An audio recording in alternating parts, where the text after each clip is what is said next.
welcome the chairs and officers of the Model United Nations.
Thank you, everyone. I'm going to turn the microphone over to our Undersecretary General, Eva Spektorov.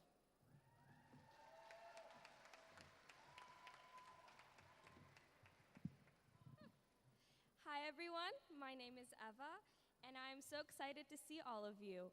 You guys are coming from all around the world, Mexico, Nigeria, Romania, and we're so happy to see you all here. Let's give a round of applause. I'm here to introduce Mike Downs, who has been the head of our school for very many years, and he has always fully supported our conference. And this year is his last year at WBAIS, so let's give a very warm welcome to Mike Downs.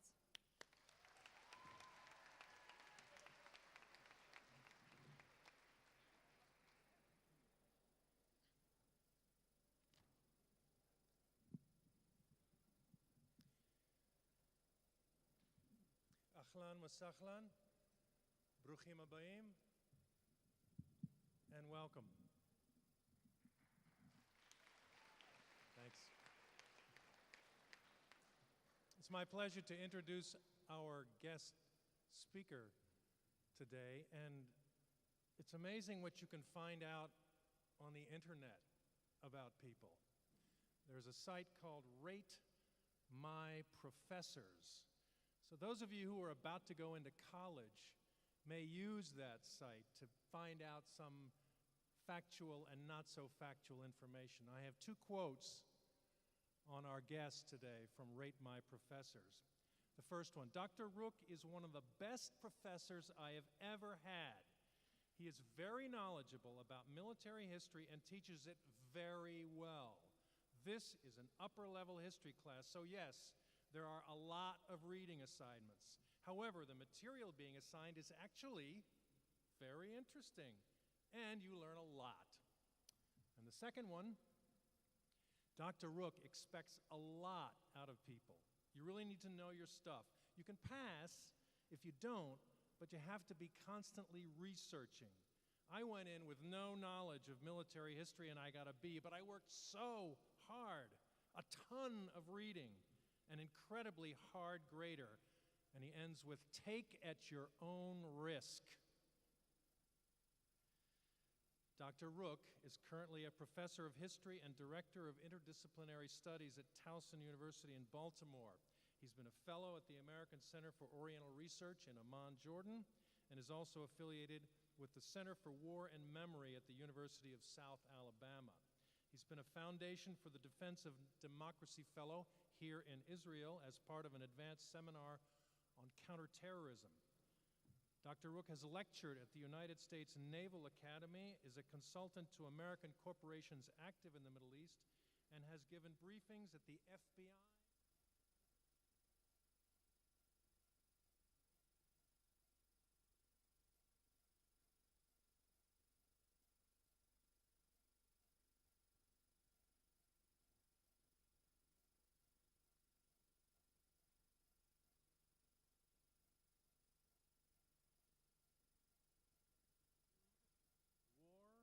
And memory in the Middle East, and transnational labor issues in the Persian Gulf. Dr. Rook also focuses on civil-military relations in the Arab world and perceptions of the Arab Spring in Egypt, Israel, Jordan, Oman, and the UAE. Additionally, he has a long-standing interest in security and sustainability issues in the Arabian Peninsula and Persian Gulf, particularly as they relate to food, water, and energy security. Since first visiting the Middle East as a university student in 1979, Professor Rook has spent almost 40 years studying and traveling extensively throughout the Middle East, spending significant periods of time in Jordan, Syria, and Morocco, as well as India, Pakistan, and Southeast Asia. Dr. Rook lived in the Middle East for nearly 10 years, including 3 years in Israel while he served as a teacher at this school. We are honored to welcome Dr. Rook back to our school. Please join me in welcoming Dr. Robert Rook.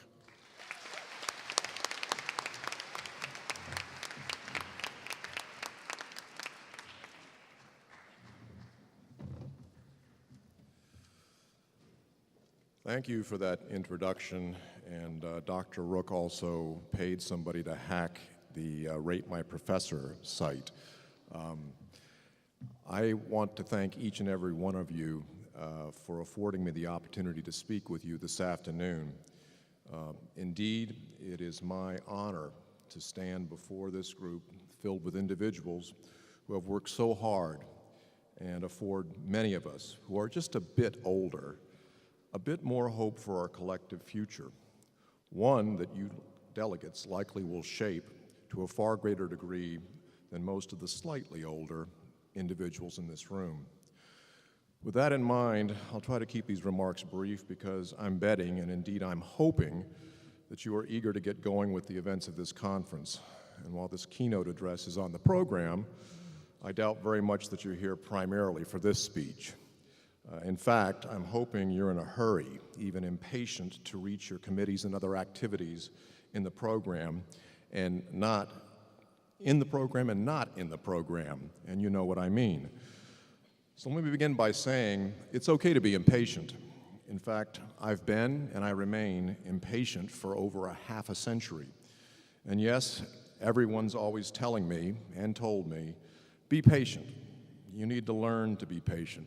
Try to develop some patience, Bob. And I respond, as I always have, in the same way, okay, how long is this patience thing going to take? I'm in a hurry.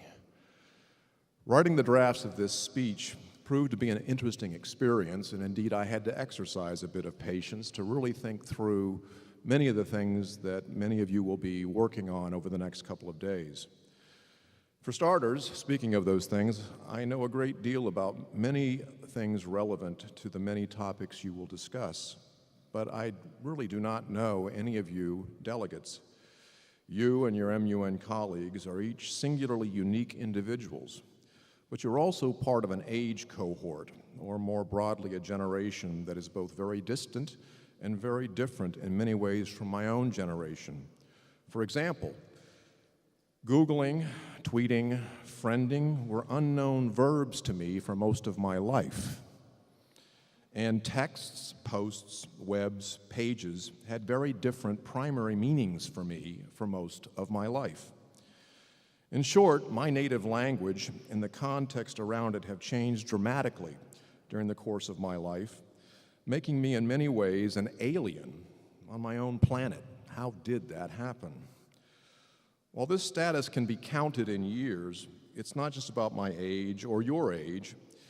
It's really about change and what that means. I mean, what that really means. It's also about recognizing the evidence of changing or changed circumstances that can offer important clues to some answers that you seek, even if you don't know the questions yet. By training, I'm a historian, an academic, albeit with some slightly unusual off-campus activities. I tell my students that I only play a college professor on campus, and that's largely true. But as a college professor, a historian, I can assure you that history does not repeat itself. But historians, like all academics, repeat themselves endlessly. Let me say that again. No, not really. George Santayana's now famous phrase, "Those who cannot remember the past are doomed to repeat it," is at best a cautionary note. perhaps best meant to ensure at least some measure of job security for historians, or at least people with good memories. In reality, I think it falls short of the guidepost that is too often suggested. And I do not suggest that there are no lessons in the past. And please feel free to continue to quote Santayana, particularly if you're preparing to make your own counter-argument against his statement.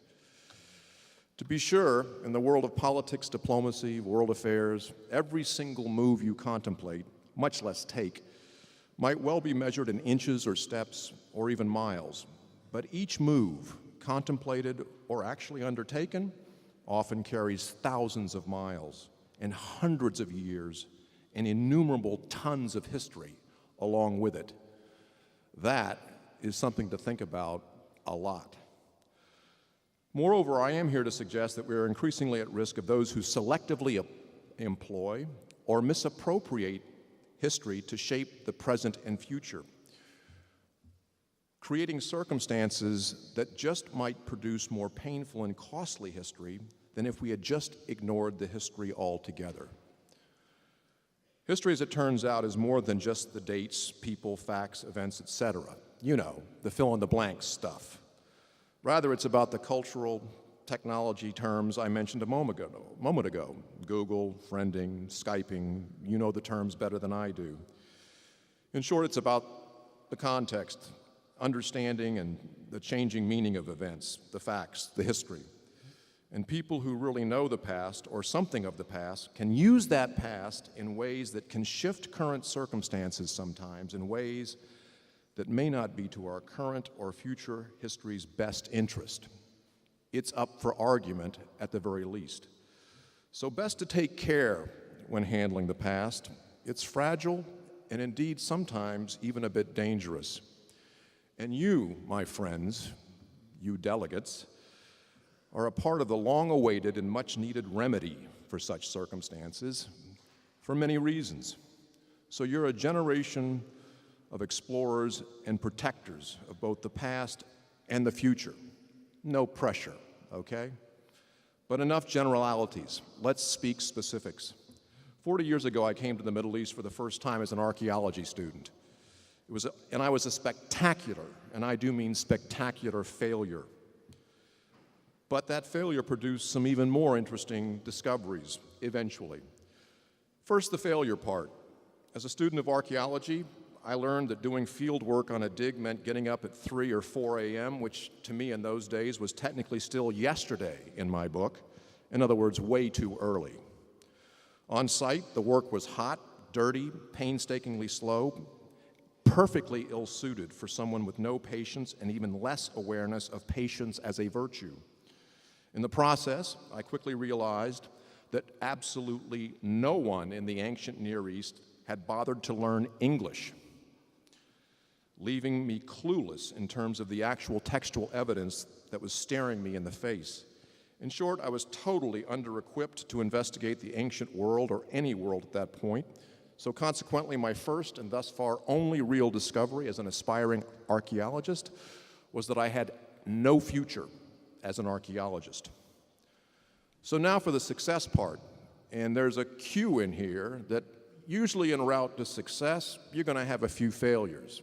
I've proven that consistently, by the way, and I'm happy to talk about it offline. So what about the success? Well, one of the things that happened during those archaeology student days is that I learned a lot about ultimately things regarding contemporary national and international security affairs. Didn't really realize it at the time. For example, Roman legions, very important parts of the ancient world. The Romans stationed more legions in the Middle East, in this very area, than anywhere else in the empire, with the exception of the legions stationed along the Rhine to guard against the barbarians. Turns out the Romans understood well the strategic, indeed pivotally strategic nature of the geographic realm we call today's Middle East. I also learned that there were cities that collapsed, not because of invaders, but because of environmental circumstances. And indeed, just across the border in Jordan, northern Jordan, there's a ruin, a former city, Pella. Used to be one of the cities of the Decapolis. And Pella collapsed largely because the water table collapsed long before the walls collapsed, because they effectively ran out of water. And that had, again, nothing to do with armies on the doorstep, but it had to do with changing environmental circumstances, and namely water resource issues, which, to no one's surprise, likely in this room, are still somewhat challenging in this part of the world. So I learned a great deal en route to failure as an archaeologist, and one of the things that I also learned in that road to failure is a professor of archaeology once told one of the groups I was working on that while we were all rightly focused on the pursuit of evidence in all its forms, pottery shards, the remains of walls, coins, et cetera, there was a larger reality that we were all missing. Okay, fine, what is it? Namely, what he told us was an absence of evidence did not necessarily constitute evidence of absence. Think about that. Just because you haven't found it yet doesn't mean it's not there. And there's a lot of things out in the political world, the economic world, the security affairs world, that missing piece of the combination that no one indeed has found yet or doesn't know quite yet how to work. So just because we haven't found something doesn't mean that it doesn't actually exist. Because in some cases, that there are many things out there in any number of boxes that don't have a label on the box that says, hey, look here, it's in here. You have to take a stab in the dark sometimes. And sometimes, when you're looking at a dead end on the road, in some cases it's not a dead end at all. It's just a road under construction. A road that somebody else may be building, or maybe it's affording you an opportunity to build your own road or just go around it. But in some cases, yeah, it's a dead end, and so you recognize, dead end, you're wrong, time to turn around and go some other way. Minor failure, but totally survivable, and the first step likely, as I said, into getting it right. So for me, in terms of what changed out there in the dirt, it happened literally on the dig site when on the radio I heard more about the Iranian Revolution. Because in those days, in February of 1979, the Iranian Revolution was reaching its sort of zenith with the return of Ayatollah Khomeini. And I then thought that this was pretty significant, and now looking back over the decades, realize that the Iranian Revolution was one of two absolutely, undeniably pivotal events in the history, modern history, post-World War II history of this region. One being the creation of the State of Israel, and the other being the birth of the world's thus far only modern Islamic Republic. So that moment, when I realized that there was this thing happening out across the horizon, was hugely important, even as I was failing as an archaeologist, that began the shift to how I was thinking about what I was really interested in and what was really important to me. So back to my narrative here. My next adventure actually began, as Michael Downs pointed out, back here at the American School in Israel, which used to be located down the road at Kfar Shmariau, and I was a high school social studies teacher and basketball coach. And in fact, being on this podium in an auditorium that's also, I guess, a basketball court, I'm tempted to yell at a basketball referee. So if there's any in the house, please stand up. I moved from AIS Israel to Cairo, Egypt, and continued my career there, and learned a great deal about the region, yes, from traveling and reading, but mostly I learned from the amazing people I met, most of whom were my students and my fellow teaching colleagues, who, as it turns out, knew much more about many things than I did.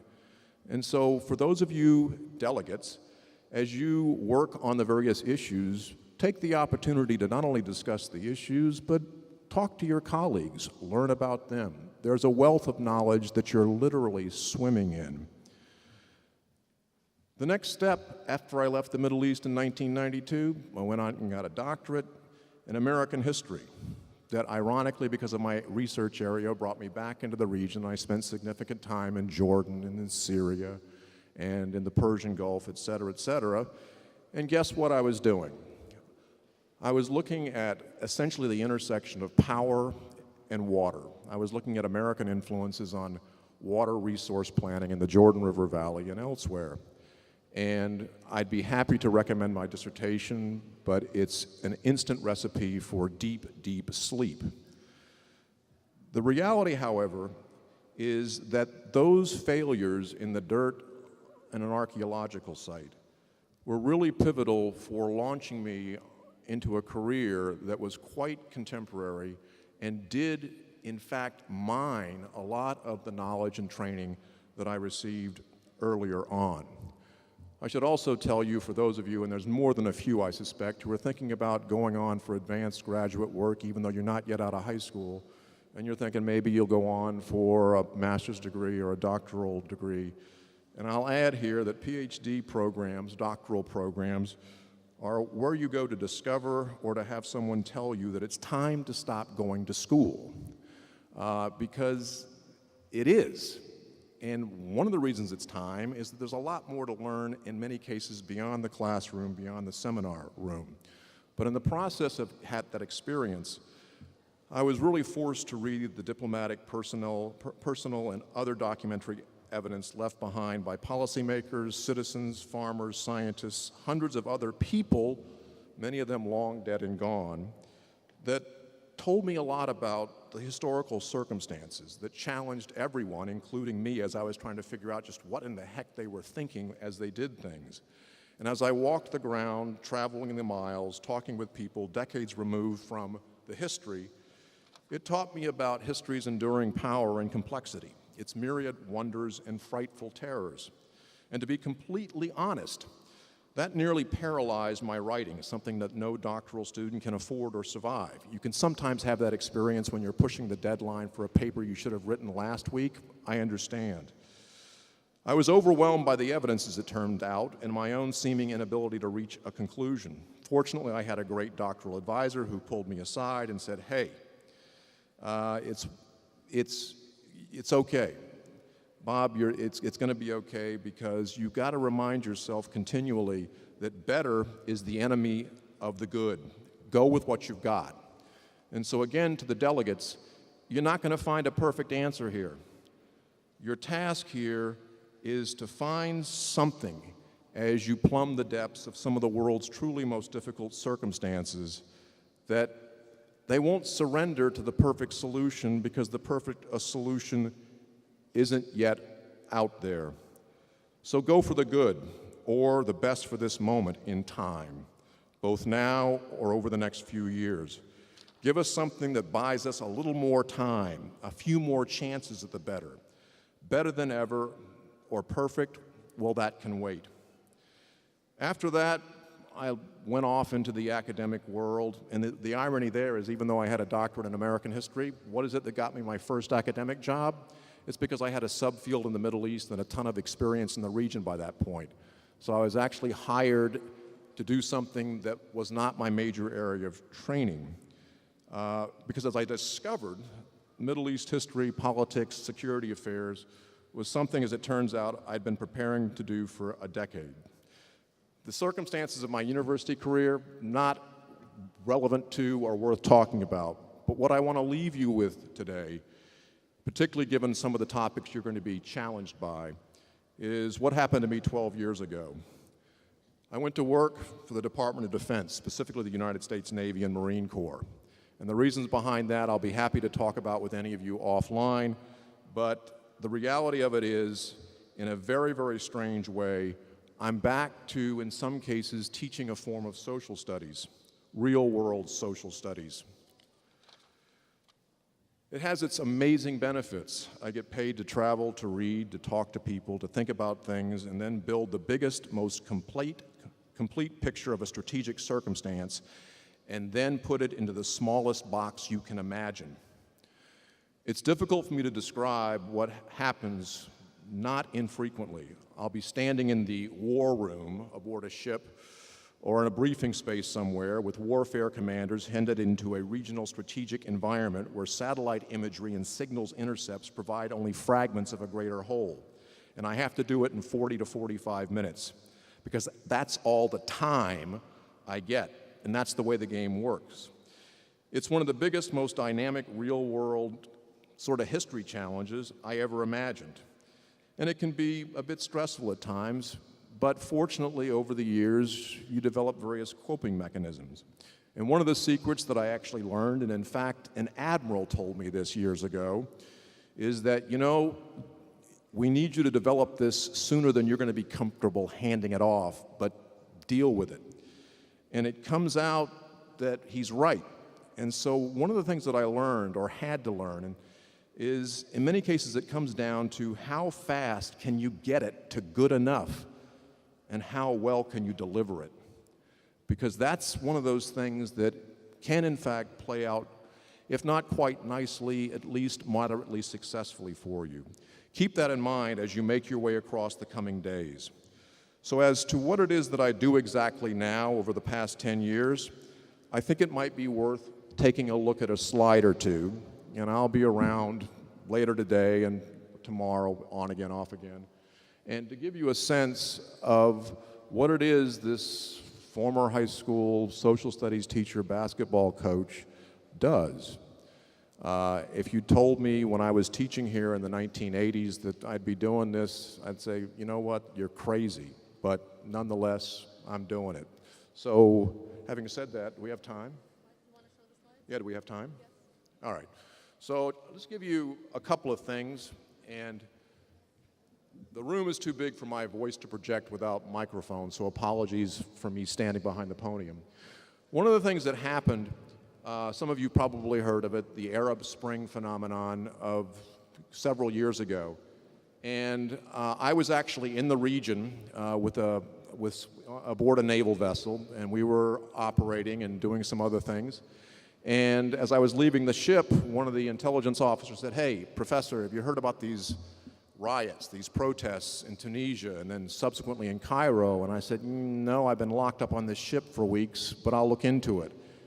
Well, I looked into it, and by that time I'd gotten back to the States, and one of the things that really kind of leapt out at me, at the President of the United States at that time, President Barack Obama, he goes to the State Department and he makes the statement that's on that slide, basically aligning the Arab Spring movements with equal parts, perhaps, of the American revolutionary experience and the American civil rights movement of about, well, 150 or so years later. And one of the things that when I heard that I thought is that, you know, this context is not going to work. This is not going to turn out the way that we're forecasting it. But that's something that I think many of you are aware of. But in terms of what you're facing, be careful with the context. Some of these facile statements, some of these easy thoughts that seem to fit so neatly, some of these boxes and brackets in which that, okay, it resembles this, it's not going to turn out the same. History's not going to repeat itself. It sometimes rhymes, but it doesn't necessarily repeat. And to be honest with you, for all the hope that we felt and saw in 2011, if you had told me even in 2011 that one of the things that we would see out of this particular moment was the creation of the world's first, a 21st century caliphate, I would have said that you're crazy. I knew the capacity exists, but I didn't realize that the reality was imminent. So that's one piece of it. One additional element is that several years later I came back into the region, and my task was to take a look at Chinese influences and interests in the Middle East. So I literally tracked Xi Jinping, the Chinese leader, as he moved across the Middle East. He went into Egypt, he was in Iran, he was in Saudi Arabia, and one of the things that became eminently clear is what has been coming for more than 40 years, and that is that the United States may be pivoting to Asia, but Asia, and specifically China, is pivoting to everywhere. And when I was in Egypt watching the reception of Xi Jinping, having lived in Egypt, and Egypt post-Arab Spring, and then Xi Jinping comes into that, it literally was a whole new world. And lastly, to consider that whole new world and to bring it back to you. And in the university environment, one of the things that we talk about your generation, or we describe your generation, that you're digital natives. You grew up with all this social media and all the swipe screens and the eye this and the eye that.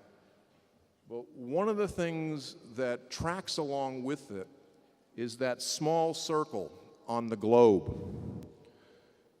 There are more people living inside that circle than outside it. The demographic and financial weight of the world is in fact shifting. And does that translate into political circumstances regionally, either in East Asia or, as I just referenced, in the Middle East? Well, certainly it does. The question is to what degree and how fast. But the other piece that goes along with it is that as that's happening, technology has in fact arisen and is taking off in a direction that's intensifying the way that we interact with one another and the planet. We have it from pretty good research that as people become more digitally and technologically inclined, their appetite for consumable goods, and that includes everything from what you can purchase in IKEA, to electricity, to water, to nearly everything. And you are uniquely positioned by virtue of your age cohort, your generation, to really live that as naturally as you walk and breathe. But that comfortable level, that reality for you globally, writ large, has significant potential consequences for the planet. There's more, but given the time constraints, I'd like to leave it there and basically leave you with this. When I first started coming back to Israel more intensively, more regularly, and that started about 20 years ago, and again, I had lived here in the 80s, one of the things that I noticed linguistically, subtly, is that people were saying Yom Tov, good day, have a good day. Well, when I was here in the 1980s, you didn't hear it that much. But gradually across the first decade or so of the 21st century, and it started actually in the 90s, that sort of linguistic shift was indicative of larger shifts in Israeli society. And this morning when I took the train from Tel Aviv up to Netanya, I thought a great deal about the warning on the track that told me to mind the gap. And then it hit me that I first noticed that in London years and years ago when I was actually doing a project in which I was looking at various mosques in East London in and around issues related to potential recruitment of people to go to Syria and elsewhere. And I saw it in a London tube stop, this Mind the Gap, and it stuck with me, and I was reminded this morning getting on the train in Tel Aviv to come up here to Netanya. And that's what I want to leave you with. Mind the gap. Mind the gap between what you know and what you think they know, and what you don't know, and many things in between, that there are these gaps out there that you're going to have to bridge. If not build the bridge, at least jump the gap, because there are many, many challenges before us, and you, more so than anyone, are going to be the people challenged with these enduring issues that are literally on your committee tabletops. And so with that, I'll say, mind the gap, good luck, Godspeed, and thank you.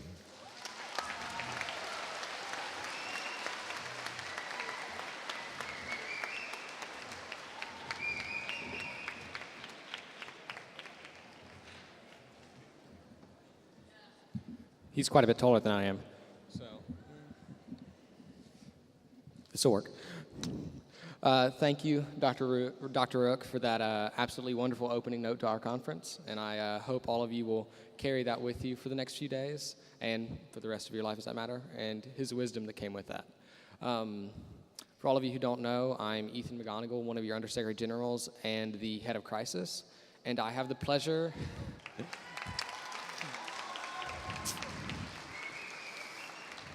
Thanks, guys. And I have the pleasure of introducing a man who has been with TIMEMUN since its inception 19 years ago, and who has served AIS for 31 years. Everyone, please welcome the AIS High School Principal, Mr. Neil Jackover.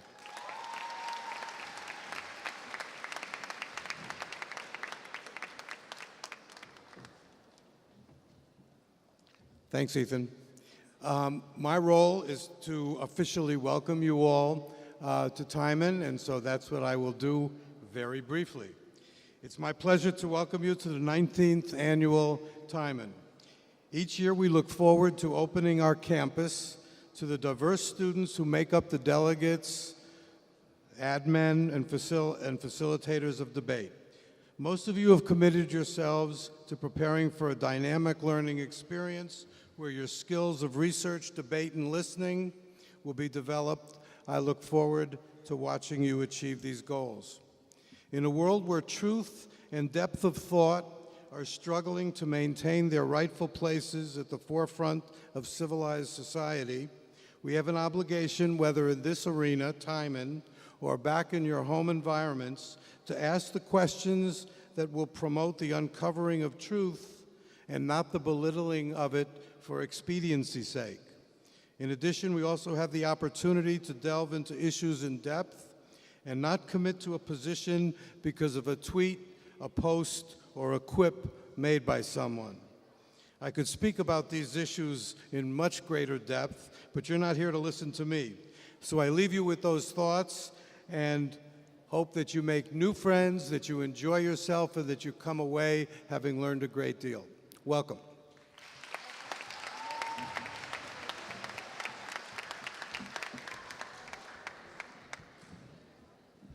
Hello again. Thank you, Mr. Jackover.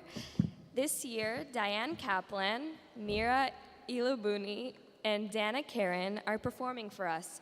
They come from Arab, Jewish, and American backgrounds and represent a diverse collaboration, one that we are trying to achieve within TIMEMUN. So sit back, relax, and enjoy the show, and please help me welcome the three women.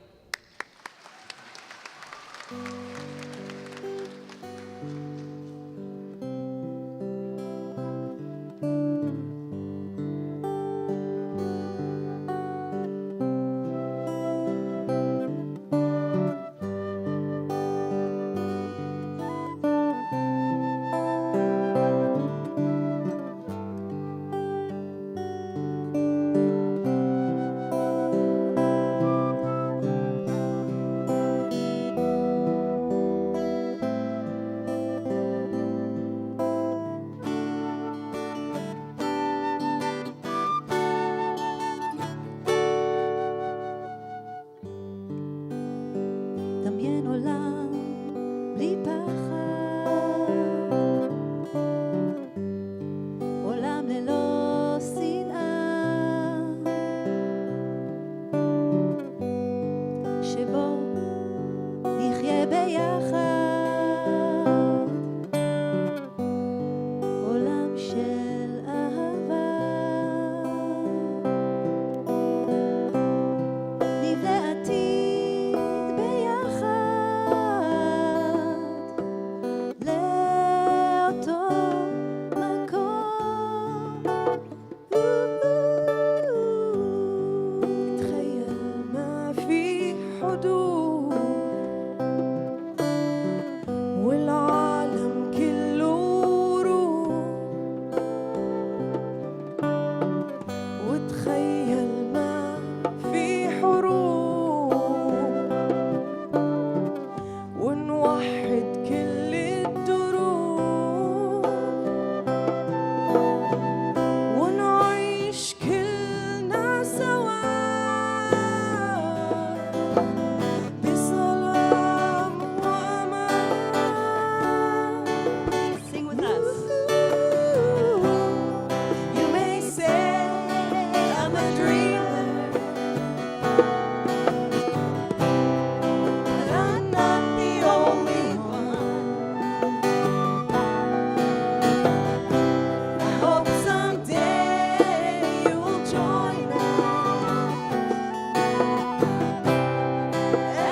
tries to ignore all the flags, all the nationalities, and to look at the humanity behind all of this. So the next song says, it was written in Arabic when I was 16, actually. And it says, my blood color is red, whether I'm black or white. When the rain falls, it doesn't differentiate between us. Whether you are rich or poor, you are human. So don't tell me war over the land. What is the land worth without the people? Don't tell me a conflict over God. Love is my religion. Our path we might lose. We might not know where we're going, but the path for peace can be seen. It is time for a change. Let's create a world hand in hand, make peace something for sure. But the main thing is never to be afraid, to be a human.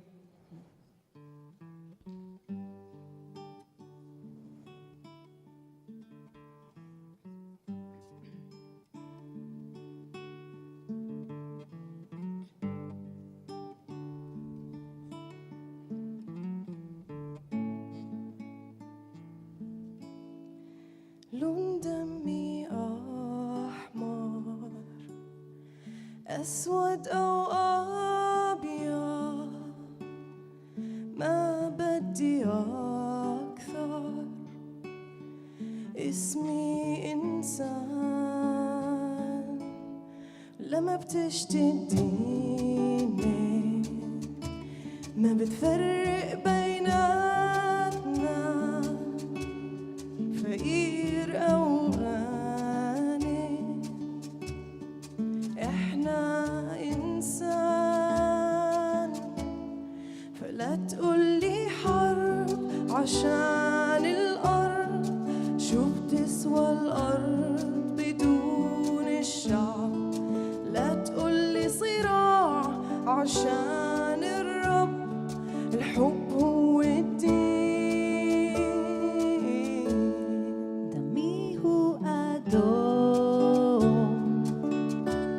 לא חשוב אם אורי לבן או אם אורי שחור בן אדם כשיורד הגשם לא מבדיל הוא בינינו עשיר או עני אנו בני אדם אל תגיד לי מלחמה בשביל האדם אל תגיד לי ריב על אל אהבה היא הדת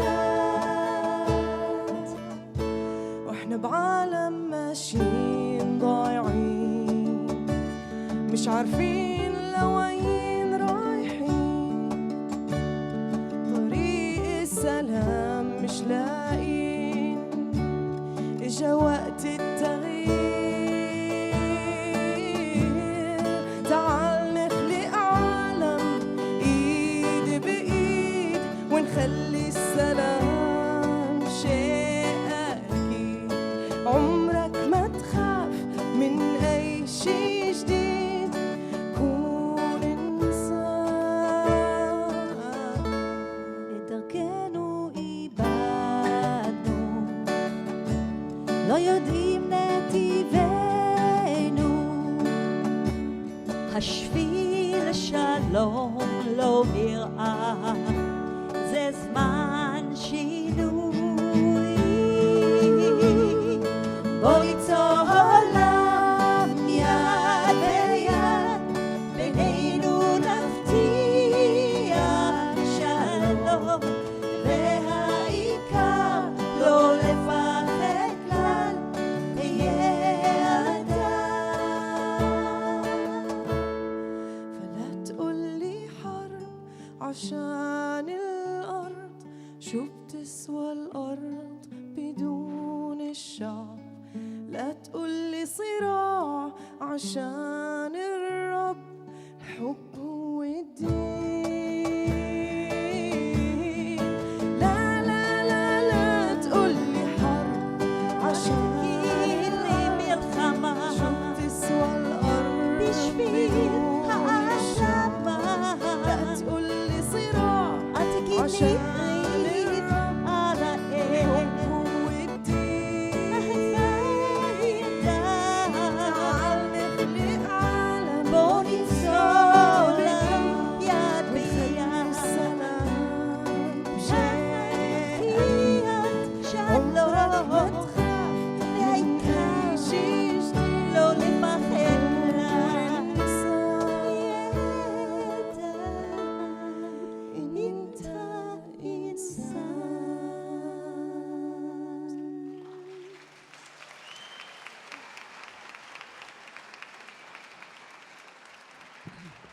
So we'll do one more song for you, and we'd like to give you the chorus part. You're going to all sing for us now.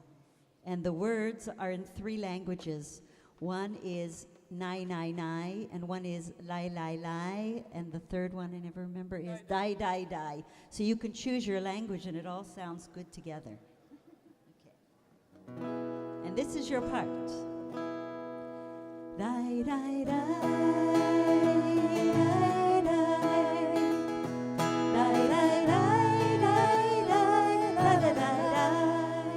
Try it. Die, die, die.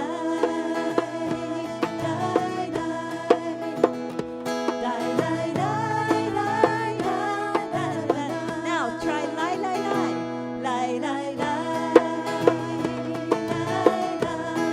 Try other languages. Lie, lie, lie.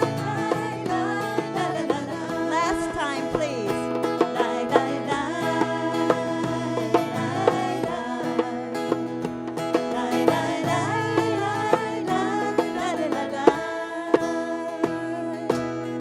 try to see it my way.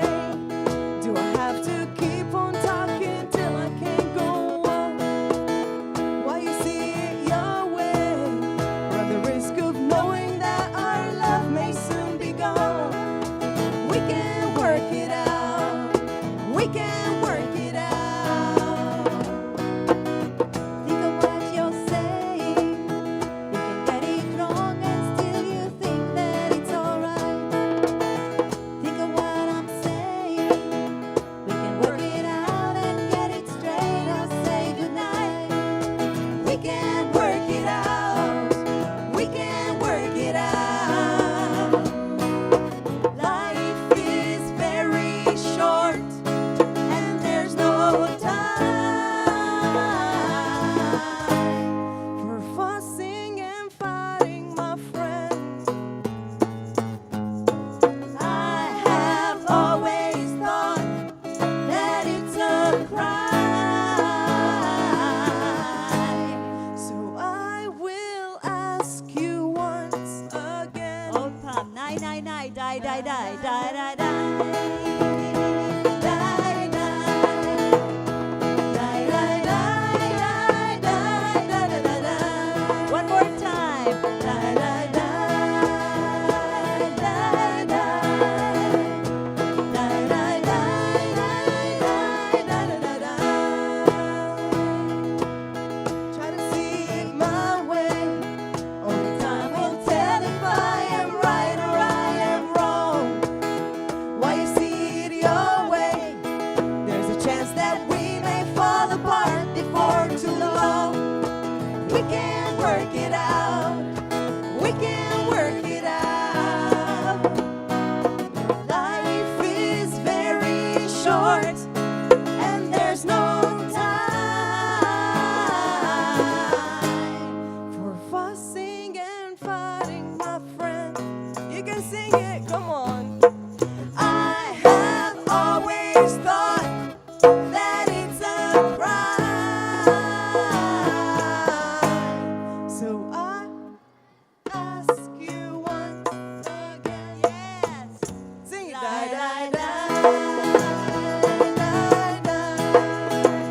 Die, die, die, die, die, die, die, die. Die, die, die.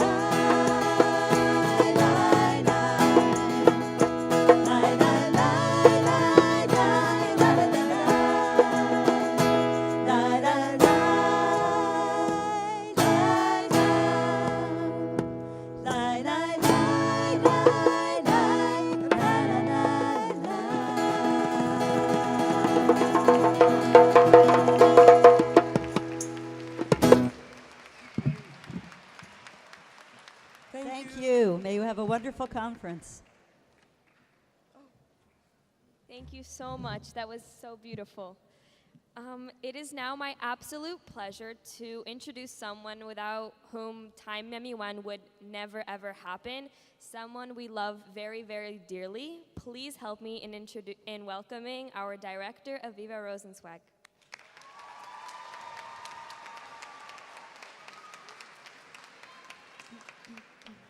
Hi, everybody, and welcome.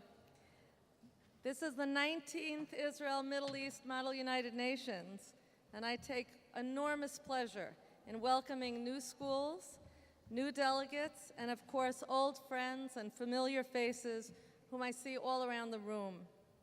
I want to particularly welcome the schools from Mexico, from Nigeria, and from Romania who have traveled so far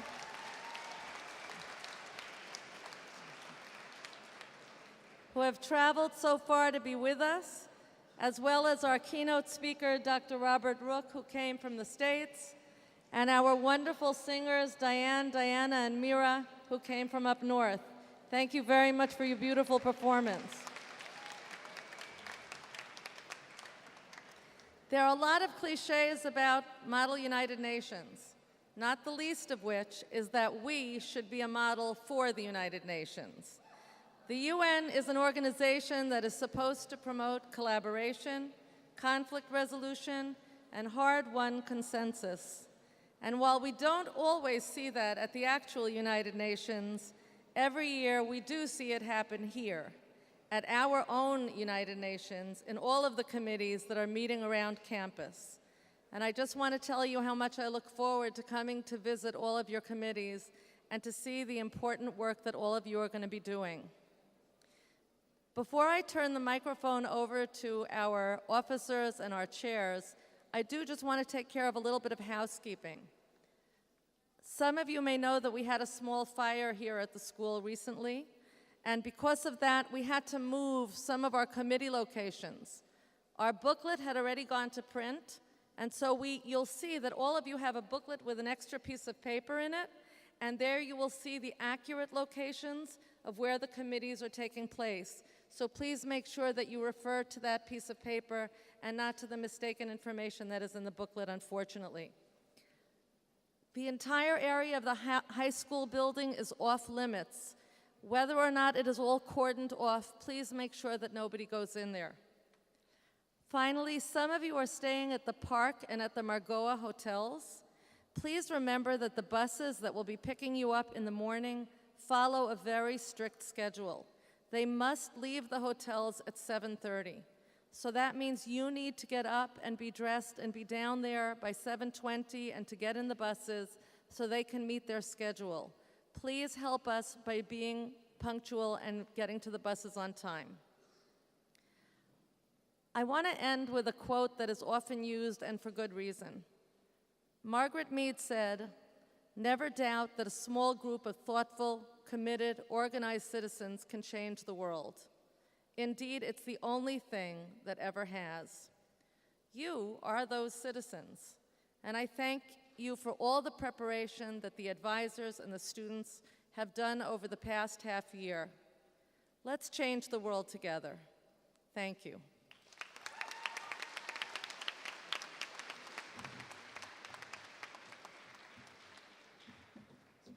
Thank you so much, Ms. Rose. Now, I am beyond excited to introduce to you this year's chairs, which have worked endlessly to create your issue summaries, answer all of your emails, and put together some really cool trailers that you will be seeing later on today. But before I start, I want to apologize for any names that I might mispronounce. Okay. Chairing American Senate, we have Alice Vale and Zaina Echbarieh. Okay, stand up. Yeah, I did. Okay. Chairing Crisis Navy is Nalini Venugopal and Tamar Zucker. Chairing Crisis Pirates is Carly Kolos and Batzion Rosenzweig. Chairing ECOSOC is Isabel Bird and Shaked Hershkovitz. Chairing Environment is Jad Badha and Michal Mizrahi. Chairing Historical Security Council is Dagny Alcantara and Yarden Yehudai. Chairing Human Rights is Yahav Gilbai and Idan Azulai. Chairing NATO is Dylan Efron and Yasmin Hamad. Chairing Security Council is Gwyneth Martin and Mika Kislansky.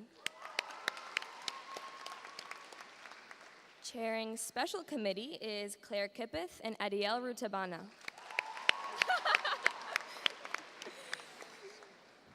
Chairing Territorial Disputes is Mai Ness and Lucy Goldman.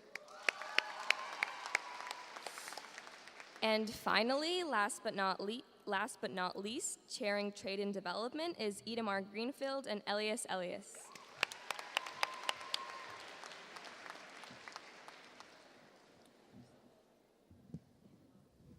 First, we had someone quite a bit taller than me. Now we have someone quite a bit shorter, so that's a blast. Okay. Before I properly introduce our Secretary General, I want to tell you about a TIMEMUN conference 2 years ago.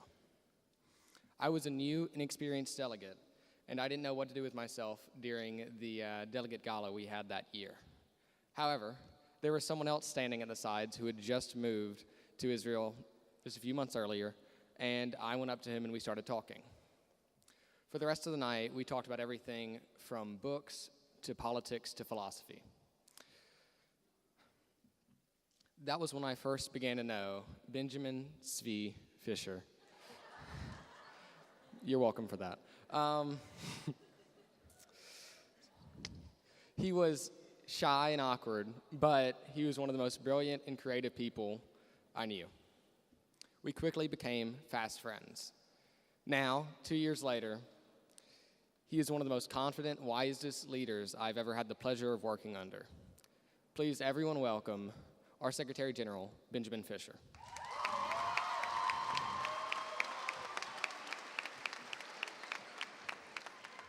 All right, thank you, Ethan. Honorable guests, delegates, admins, chairs, advisors. Firstly, welcome to TIMEMUN.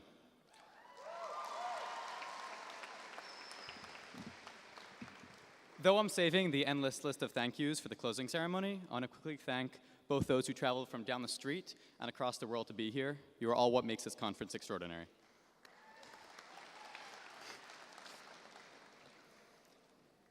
As I began brainstorming what I should say to you now, I felt an invisible hand guiding me into writing a speech I did not want to write. If you've participated in an MUN conference before, that speech should sound familiar. It's grand, idealistic.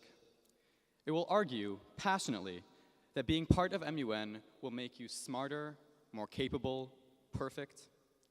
It'll claim that just by sitting here for 3 days, you will unlock the keys to self-improvement across all spectrums. You will walk away feeling fulfilled and inspired. You'll wake up with an 85% chance of winning a Nobel Peace Prize.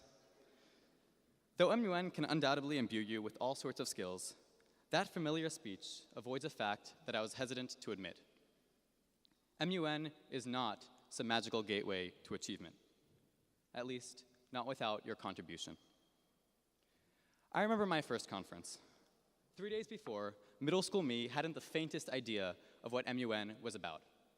I don't think I'd ever heard of it before. That night, I get a call from a high schooler. She said that her co-delegate had dropped out, and she was desperate for someone to fill in. I don't know if she chose me because clearly it was something I would like, or because I seemed pretty desperate to have an excuse to miss school. In hindsight, both were true. The first conference, I represented Japan in the General Assembly, with over 100 countries stacked together in a banquet hall. I was overwhelmed and intimidated. And so, for the first day, I kind of just zoned out.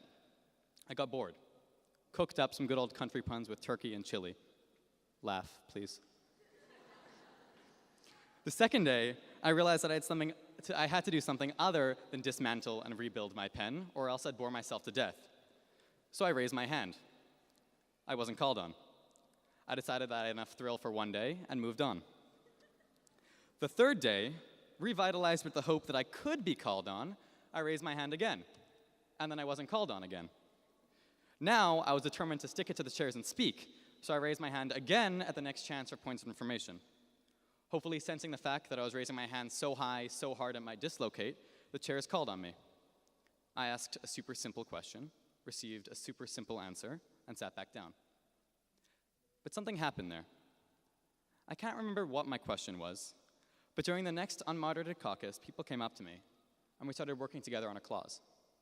Now, that clause didn't pass, but regardless, I walked away from that conference feeling fulfilled and inspired.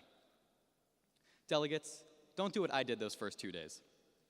Don't just watch events unfold, be a part of them. I guess the whole point of what I'm trying to say can be summed up into 2 words. Be courageous. That extends to every part of the next few days and all the others to come. Be courageous. That can mean raising your hand when you're terrified your English isn't good enough, but don't worry, it is.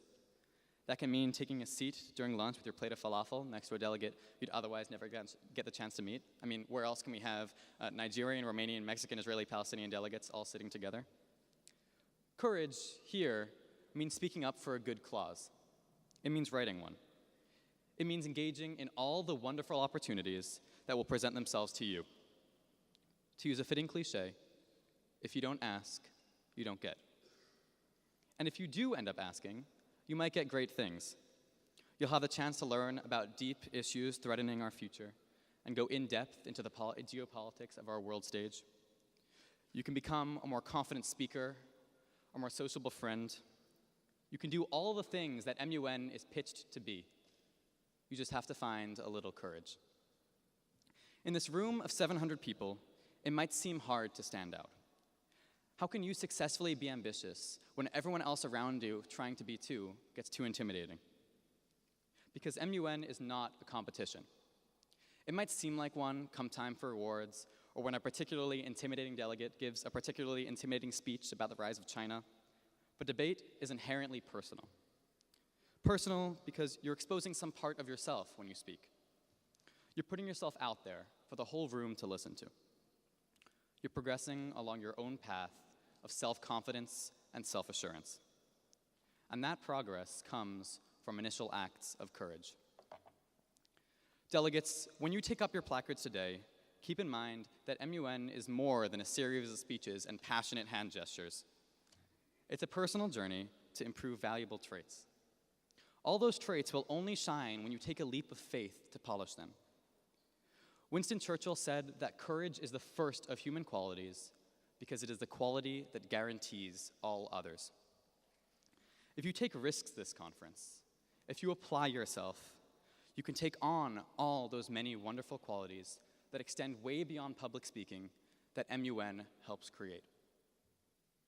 Today can be February 17th like any other. You can sit in the back of a room, deconstructing and reconstructing your pen, or any of the things that I did in my first conference. Or it can be a day when you risk being vulnerable. To dare to make an unusual friend, to speak up for an unpopular position, to find that inner courage, to turn a weekend that could be trivial into one of growth and transformation. I, along with the rest of the amazing TIMEMUN team, cannot wait to help you try. It is with that thought that I proudly announce the Israel Middle East Model United Nations 2019 officially open.